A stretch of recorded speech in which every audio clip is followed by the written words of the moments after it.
Hola, jugadores i jugadors, benvinguts. Avui us porto un bàsic, un altre clàssic, un joc bàsic a qualsevol ludoteca, un joc que és segurament el preferit per molta gent i és l'obra prima del seu autor, el gran Stefan Feld. Estem parlant de ni més ni menys que Els Castells, de Borgonya.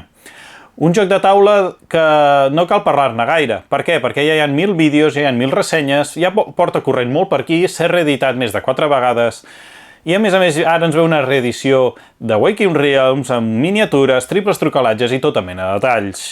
Per tant, estem en un joc que és sinònim d'èxit. I quina és la clau del seu èxit? Segurament, i això ja seria opinió meva, és perquè és un joc extremadament equilibrat, amb tots els aspectes. Té una corba d'aprenentatge molt suau, pels jugadors novells els hi entra molt bé perquè tot s'aprèn d'una forma molt intuïtiva, ràpida i, a més, d'una forma molt clara. A més, també és un joc tàctic. Per què? Perquè és un joc que haurem d'agafar diferents llosetes del tauler central i el moment d'agafar-les és importantíssim. I a la vegada és estratègic perquè hi ha diferents mecàniques de bola de neu on els jugadors podran obtenir més o menys punts al final de la partida si ho han arribat a gestionar bé al llarg de la partida o no. Per tant, aquest equilibri amb tots els aspectes, o sigui que no falla amb res, segurament és la clau del seu èxit. Igualment, no hi ha cap tutorial en català a les xarxes, és per això que us el porto jo, en aquest vídeo.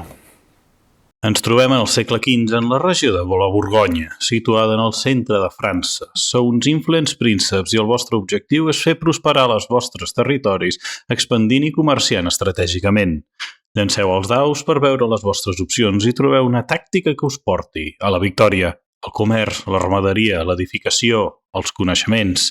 Són molts i molts diferents camins que us poden ajudar a trobar la prosperitat i el prestigi. Col·loquem el tauler principal al centre de la taula i preparem una partida per 4 jugadors. Llavors generem una reserva general amb totes les monedes de plata i totes les fitxes de treballador. I també al costat generem una reserva amb totes les llosetes, ordenades pel seu color.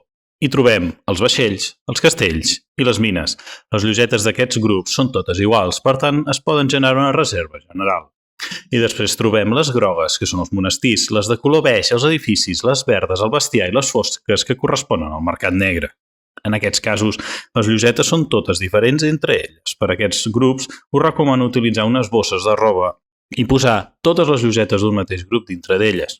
D'aquesta manera, quan es revelin llosetes d'aquests tipus, sortiran de la forma més aleatòria possible. Seguidament, remenem boca avall totes les llosetes quadrades de mercaderia i fornem 5 piles de mercaderies. Posem cada pila en un dels espais de fase del tauler central. Les llosetes que s'obren les apartem al costat del tauler central. Després ordenem per colors les llosetes de bonificació. Posem les petites primers sobre el tauler central en el seu corresponent espai i llavors a sobre hi posem les més grosses.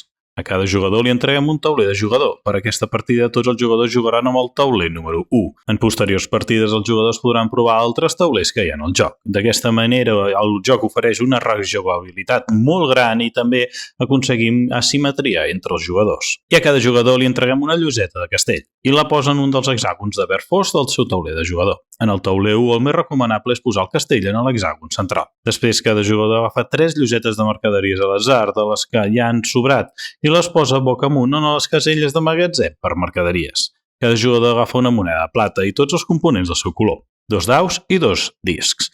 Decidim el jugador inicial i apilem un disc de cada jugador en el primer espai del pont. Posem el disc del jugador inicial a sobre de tot, seguit del segon jugador al tercer i a sota de tot, al quart. Posem el segon disc en el valor 0 del mesura de punts de victòria, també per ordre, a dalt el primer jugador, seguit el segon, tercer i quart. I cada jugador agafa tantes fitxes de treballador com la seva posició en ordre de torn. O sigui, el tercer jugador n'agafa 3 i el primer jugador només n'agafaria una. A cada jugador li entreguem un tauler d'efectes de les llosetes hexagonals i ja podem començar una partida als Castells de Borgonya.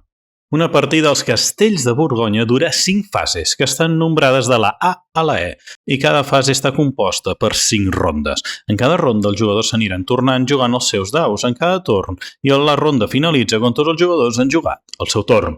Llavors, al final de la 5a ronda, la fase finalitza i procedim a la següent fase, o sigui, 5 rondes noves. I al final de la 5a fase procedim al final de la partida. A l'inici de cada fase hem de realitzar els següents passos de manteniment. Retirem totes les llosetes hexagonals que hi hagin al tauler central i queden retirades i fora de la partida.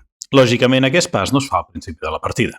Llavors, es reomplen tots els espais hexagonals amb llosetes noves. Cada espai hi ha un color imprès i s'ha de posar una fitxa del color que li correspon, cara amunt.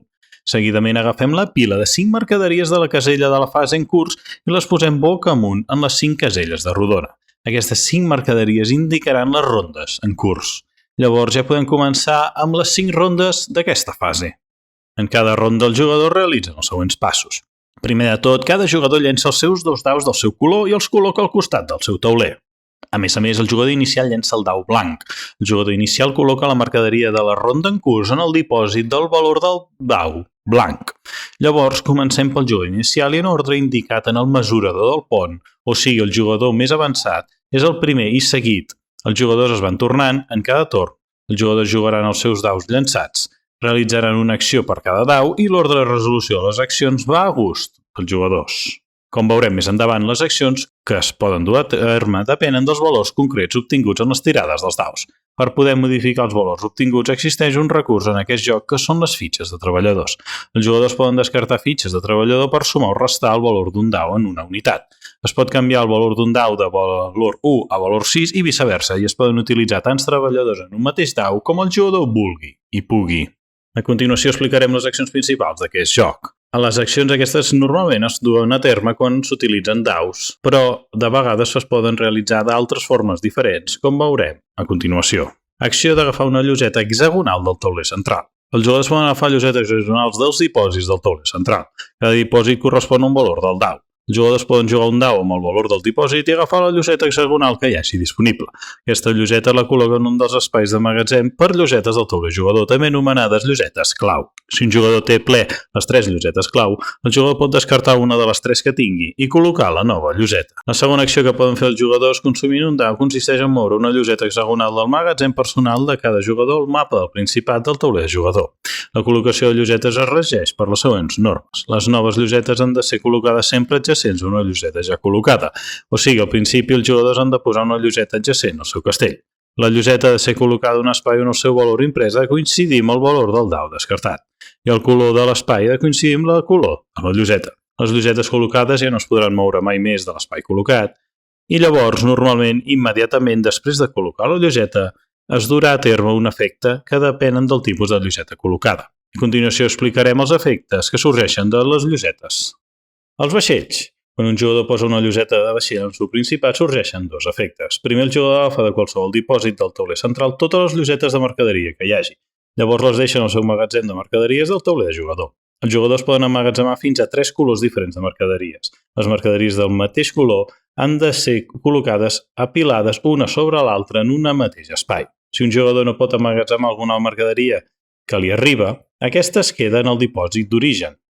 El segon efecte és que el jugador avança un espai en el mesurador del pont. Si a la següent casella ja hi ha altres discs d'altres jugadors, el disc els col·loca a sobre de la resta.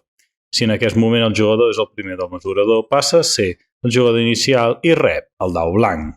Els castells. Quan un jugador posa un castell en el seu principat, immediatament després realitza una nova acció addicional com si el jugador tingués un dau de qualsevol valor a la seva disposició.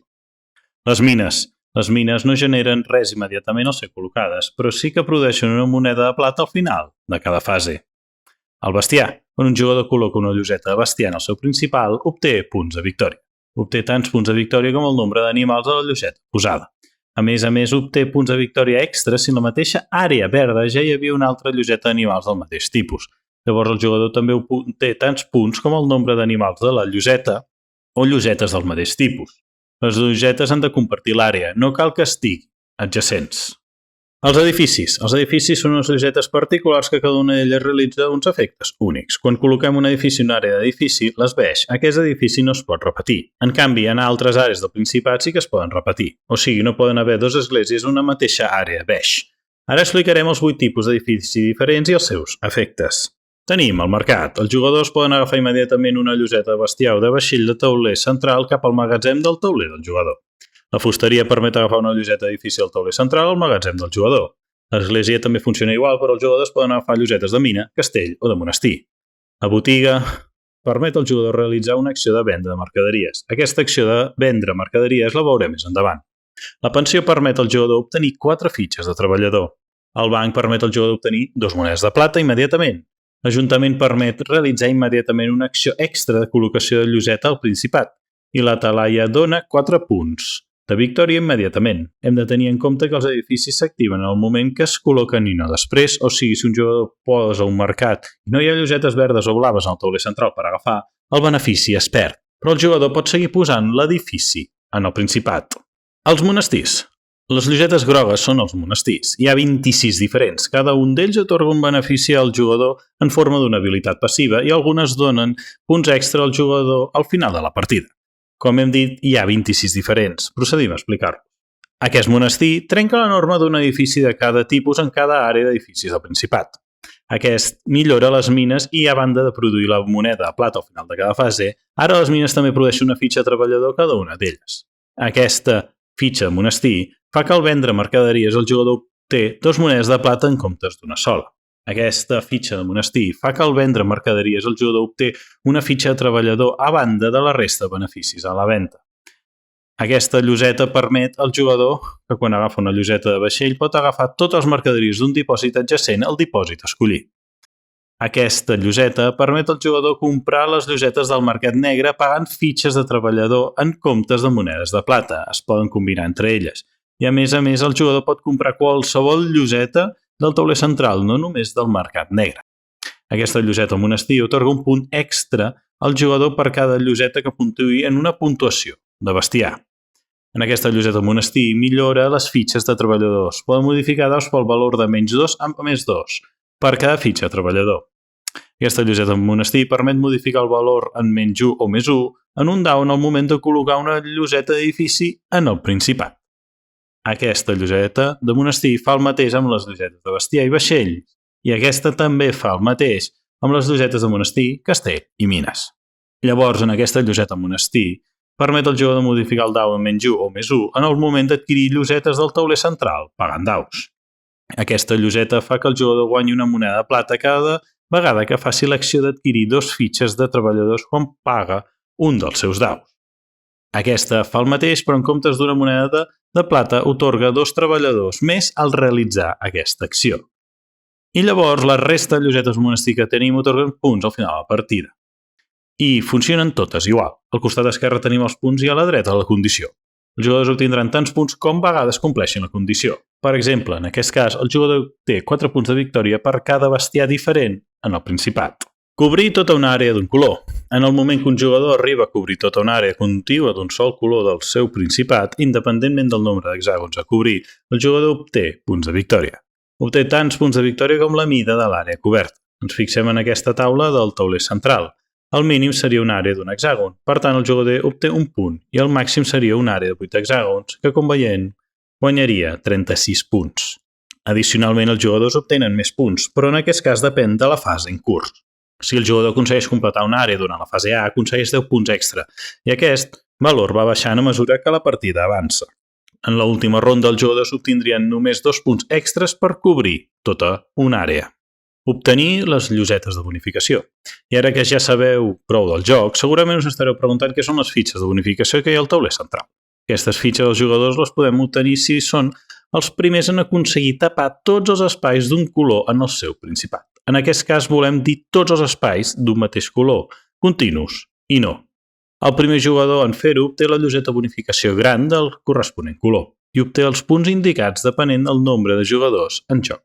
Per partides a 2 jugadors serien 5 punts, a 3 jugadors 6 punts i per 4 jugadors serien 7 punts. El segon jugador en aconseguir-ho obté la fitxa petita i també obté els punts de victòria indicats en la fitxa petita i segons el nombre de jugadors i la resta de jugadors en el cas que també arriben a complir-ho ja no obtindrien res. La tercera acció que podem dur a terme els jugadors consisteix en vendre mercaderies. El valor del dau utilitzat ha de coincidir amb el valor d'una pila de mercaderies que tinguin al seu magatzem de mercaderies. El jugador posa boca avall la pila de mercaderies igual al costat del magatzem, indicant que les mercaderies s'han venut. El jugador obté les següents recompenses. Primer de tot, obté una moneda de plata i en segon lloc obté tants punts de victòria com mercaderies venudes i jugadors hi hagi a la partida. Per partides de jugadors, el jugador que ha fet la venda obté 2 punts per cada mercaderia venuda, per 3 jugadors serien 3 punts per cada mercaderia i per 4 jugadors serien 4 punts per cada mercaderia. Per realitzar aquesta acció és obligatori vendre totes les llosetes de mercaderia del tipus escollit. Agafar 2 fitxes de treballador. La quarta acció i última que poden escollir els jugadors consisteix en consumir un dau de qualsevol valor per obtenir 2 fitxes de treballador a la reserva general. A més, tenim una acció addicional, que és comprar llosetes del mercat negre. Un cop per torn i en qualsevol moment del torn del jugador i sense consumir cap dau, els jugadors poden comprar una lloseta al mercat negre pagant 2 monedes de plata. Aquesta lloseta la posa al magatzem d'entrada de llosetes, les llosetes clau. I com hem dit, una fase finalitza al final de la 5a ronda. Cada jugador obté una moneda de plata per cada mina que tingui el Principat i ja procediríem a preparar la nova fase. I si ens trobem al final de la 5a fase, la partida finalitza i procedim a comptar la puntuació final de cada jugador. Cada jugador afegeix els seus punts a la seva puntuació. Un punt per cada lloseta de mercaderia no venuda, un punt per cada moneda de plata restant, un punt per cada parella de fitxes de treballador restant, i llavors obté punts de victòria per les llosetes de monestirs que donin punts al final de la partida. I guanya el jugador amb més punts de victòria, en cas d'empat el que tingui menys caselles hexagonals construïdes en el seu Principat. L'edició que us he explicat del joc correspon a l'edició 2019, que incorpora tots els taulers avançats, on la rejugabilitat està més que garantida. També afegeix mini-ampliacions com, per exemple, 4 noves llosetes hexagonals, uns nous edificis que són els castells blancs i les tavernes, i aquestes llosetes jo les recomano que les jugueu des del principi, com si estiguessin ja directament del joc base, ja que aporten noves habilitats i noves opcions als jugadors. Doncs fins aquí els Castells de Borgonya, un joc magnífic, bàsic i imprescindible.